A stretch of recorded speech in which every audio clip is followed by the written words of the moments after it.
आज मैंने दाल बाटी ट्राई की है। ये मैं फ़र्स्ट टाइम ट्राई कर रही हूँ। बहुत दिन से दाल बाटी बनाने का मन था, तो मैंने सोचा कि आज इसे ट्राई करती हूँ। रेसिपी काफ़ी सिंपल है और जैसा कि मुझे लग रहा था कि थोड़ा सा बनाना मुश्किल होगा, वैसा कुछ नहीं है। फ़र्स्ट टाइम के हिसाब से काफ़ी अच्छी दाल बाटी बनी है। यहाँ मैंने लगभग आधा कप उड़द की दाल और आधा कप चने की दाल ली है। वैसे तो यहाँ पंचमेल दाल यूज़ होती है, बट मैंने उड़द चने की ही दाल ली है। 2-2.5 घंटे में दाल काफ़ी अच्छे से फूल गई है। जैसा कि आप देख पा रहे हैं, दाल फूल कर कटोरी में से बाहर आ गई है। सबसे पहले दाल को स्टीम कर लेते हैं। 1 चम्मच नमक और आधा चम्मच हल्दी ऐड करके मैंने दाल को स्टीम होने के लिए रख दिया है। दाल फूलने के लिए पानी सफिशिएंट रखा है। अब हम दाल को स्टीम कर लेंगे। यहाँ मैं बिना प्याज लहसुन की रेसिपी बना रही हूँ। यहाँ मैंने एक परात ले ली है। इसमें 2 कप के करीब गेहूं का आटा लिया है।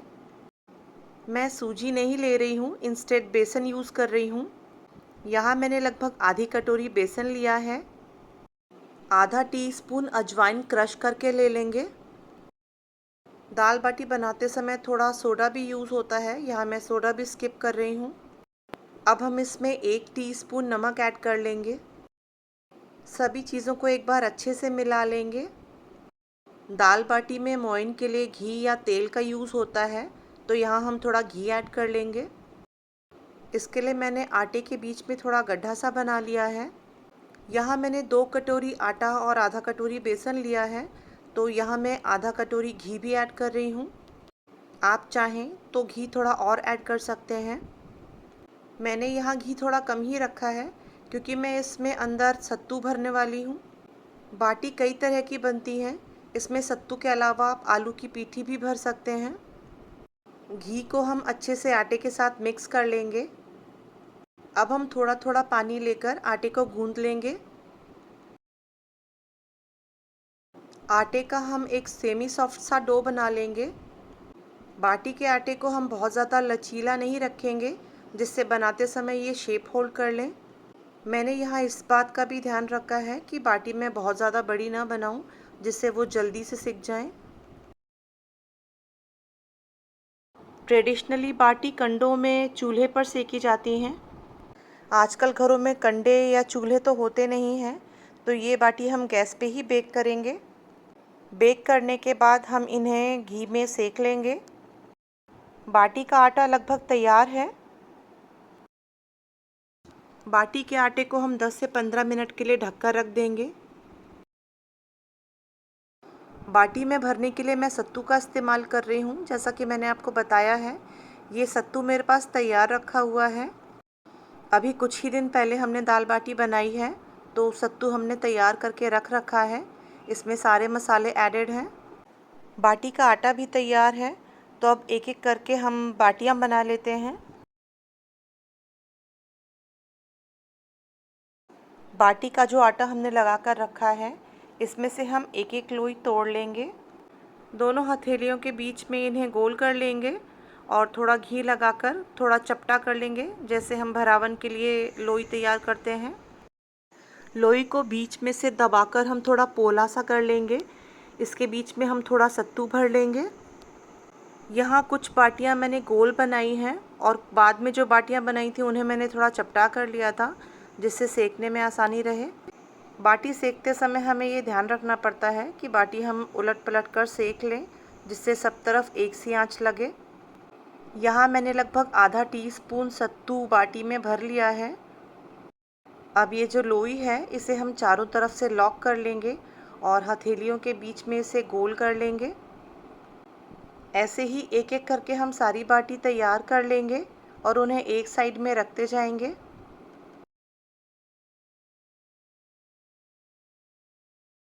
बाटी सेकने के लिए हमें एक अवन तैयार करना पड़ेगा, जिसके लिए मैंने यहाँ एक कढ़ाई ली है। इसमें हम एक स्टैंड रख लेंगे। इस स्टैंड के ऊपर हम एक प्लेट रख लेंगे और उसे ऑयल से ग्रीस कर लेंगे। इसी के ऊपर हम अपनी सारी बाटियाँ सेक लेंगे। बाटी मंदी आंच पर काफ़ी देर तक सेक ली जाती हैं। यहाँ मैं प्लेट को ग्रीस कर रही हूँ, जिससे बाटी सेकते समय थाली में चिपके नहीं। यहाँ हमने थाली को काफ़ी अच्छे से ग्रीस कर लिया है। अब इस प्लेट में हम एक एक करके सारी बाटियाँ प्लेस कर लेंगे। कढ़ाई को मैंने 10 से 15 मिनट के लिए थोड़ा प्रीहीट करके रख लिया है। जो भी कढ़ाई या बर्तन आप ले रही हैं, ये ध्यान रखें कि उसका तला थोड़ा भारी होना चाहिए, जिससे बाटी आराम से बेक हो जाए। मेरी कढ़ाई इतनी भारी है कि बाद में मुझे स्टैंड हटाना ही पड़ गया था। आप कढ़ाई या बर्तन जो भी ले रही हैं, उसमें थोड़ा नमक डाल के रख सकती हैं। कढ़ाई को हमने बंद कर दिया है। चलिए दाल चेक कर लेते हैं। दाल भी काफ़ी अच्छे से स्टीम हो गई है। इसमें तड़का लगा लेते हैं। मैं यहाँ बिना प्याज लहसुन की रेसिपी बना रही हूँ, तो यहाँ कढ़ाई में मैंने थोड़ा सा घी ऐड किया है। इसमें हींग और जीरा ऐड किया है। 1 टीस्पून कश्मीरी लाल मिर्च ऐड की है। 2 बड़े चम्मच धनिया ऐड किया है। ये सूखा धनिया पाउडर है।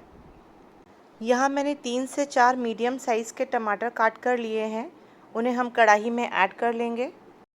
टमाटर को हम थोड़ा सॉफ्ट होने तक पका लेंगे, लगभग 5 से 7 मिनट। अब हम इसमें कटी हरी मिर्च और लगभग 1.5-2 इंच का अदरक का टुकड़ा छोटा छोटा काट कर ऐड कर लेंगे। ये रेसिपी बिना प्याज लहसुन की है, इसलिए यहाँ हम केवल बेसिक मसाले ही ऐड कर रहे हैं। आप अपनी पसंद के हिसाब से मसाले कम या ज़्यादा रख सकती हैं। 2 से 3 मिनट हो गए हैं। टमाटर थोड़े मुलायम हो गए हैं। इन्हें चलाकर देख लेते हैं। टमाटर हम अभी 5-7 मिनट के लिए और पका लेंगे, जब तक ये एकदम मुलायम ना हो जाए। बाटी के संग जो दाल बनती है, उसमें नॉर्मली 4 से 5 दालें ऐड की जाती हैं, लेकिन उड़द चने की दाल का अपना अलग ही स्वाद होता है, इसलिए मैंने यहाँ केवल उड़द चने की दाल ऐड की है। टमाटर अभी पके नहीं हैं, इन्हें थोड़ी सी देर और पका लेते हैं। दूसरी तरफ हमारी बाटी भी लगभग तैयार हो गई हैं। स्टैंड रखने से बाटी बहुत धीमे पक रही हैं, इसलिए मैंने स्टैंड रिमूव कर दिया है। स्टैंड की अपनी ही काफ़ी हाइट है। टमाटर लगभग गल गए हैं। अब हम इनमें दाल ऐड कर लेते हैं। टमाटर मैंने चमचे की सहायता से अच्छे से मैश कर लिए हैं। आप मैशर की सहायता से भी इन्हें मैश कर सकती हैं। यहाँ मैंने स्टीम की हुई दाल इसमें ऐड कर ली है। थोड़ा पानी ऐड करके दाल को हम लगभग आधा घंटा से 35 मिनट के लिए पका लेंगे। दाल हम बिल्कुल मंदी आंच पर पकाएंगे, क्योंकि मंदी आंच पर पकाने से दाल में काफ़ी अच्छा सा सोंधापन आ जाएगा। अब हम दाल को बिल्कुल मंदी आंच पर बीच बीच में चलाते हुए पकाएंगे। उड़द चने की दाल का अपना ही स्वाद होता है। इसमें अगर आप मटर और थोड़ी सी पालक और ऐड कर लें, तो इसका स्वाद दुगना हो जाएगा।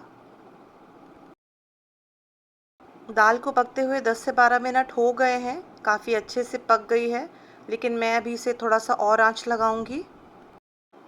उड़द चने की दाल देखने में काफ़ी टेम्पटिंग लग रही है। दाल चलाने के साथ साथ मैं बाटी भी बीच बीच में बनाती जा रही हूँ। थोड़ी सी बाटी मैंने स्टीम करके रख ली हैं। बाद में हम बाटी घी में फ्राई करेंगे। दाल काफ़ी अच्छे से पक गई है।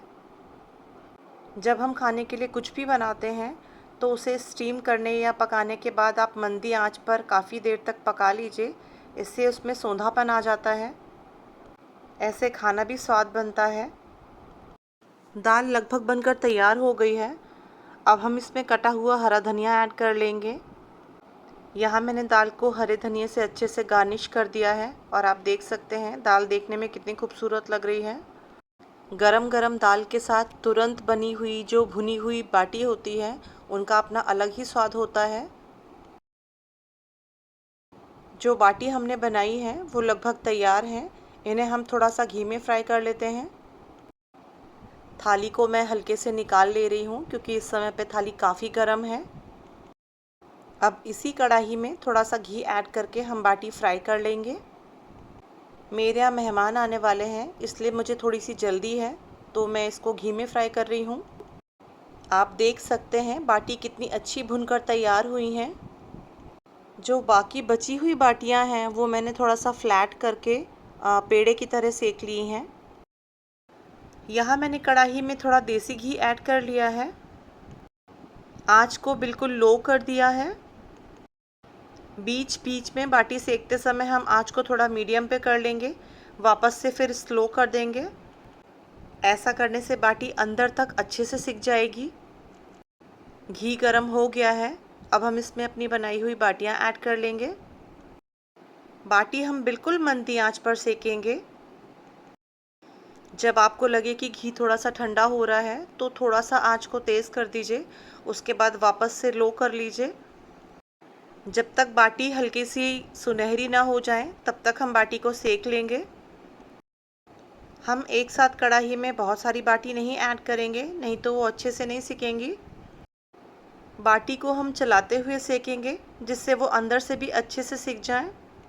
आप देख पा रहे होंगे घी में हल्के हल्के बबल्स आ रहे हैं। आंच मैंने यहाँ बिल्कुल लो रखी हुई है।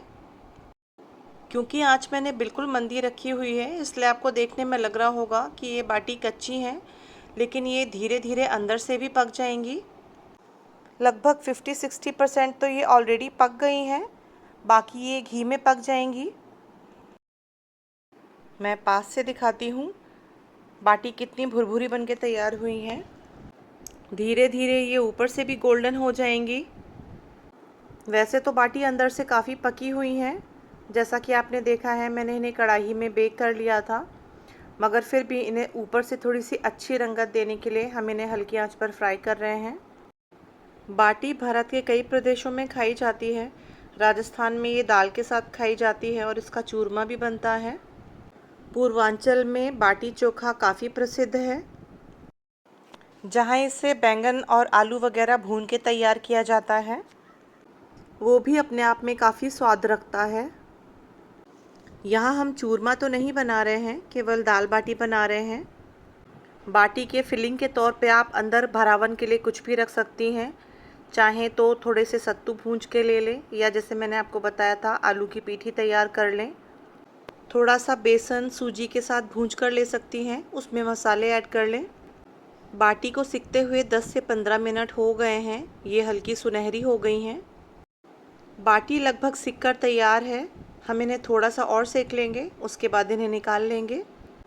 चूल्हे के अलावा बाटी को ओवन में सेक सकते हैं। इन्हें आप एयर फ्रायर में भी सेक सकते हैं, या जैसे मैंने बनाया वैसे कढ़ाई में भी बना सकते हैं। आप चाहें तो इन्हें कुकर में थोड़ा स्टीम कर लें, उसके बाद फ्राई कर लें। हमारी सत्तू वाली बाटी बनकर तैयार हैं, देखने में काफ़ी टेम्पटिंग लग रही हैं। जो बाद में हमने बाटियां सेकी हैं उन्हें मैंने हल्का चपटा कर लिया है और अंगूठे से बीच में हल्का दबा दिया है, जिससे घी के सहारे से वो अंदर तक अच्छे से सिक जाएं। इन्हें भी हम वैसे ही सेक लेंगे जैसे हमने अपनी बाकी बाटियां तैयार की हैं। वैसे बाटी थोड़ी सी बड़ी होती हैं, मगर यहाँ मैंने बाटी काफ़ी छोटी रखी हैं जिससे वो जल्दी पककर तैयार हो जाएं। जो भी बची हुई बाटियां हैं वो मैंने इसी घी में ऐड कर ली हैं। इन्हें भी हम उलट पलट कर मंदी आंच पर सेक लेंगे। दाल बाटी बनने में थोड़ा समय लगता है, लेकिन ये व्यंजन काफ़ी स्वाद बनकर तैयार होता है। इन्हीं बाटियों को अगर हम बिना भरावन के सेक लें तो इनसे बढ़िया चूरमा तैयार हो जाएगा। ये वाली बाटी भी लगभग बनकर तैयार है और आप देख पा रहे होंगे कितना खूबसूरत सुनहरा कलर आया है। बस अब हम इनको भी निकाल लेंगे और सर्व कर लेंगे।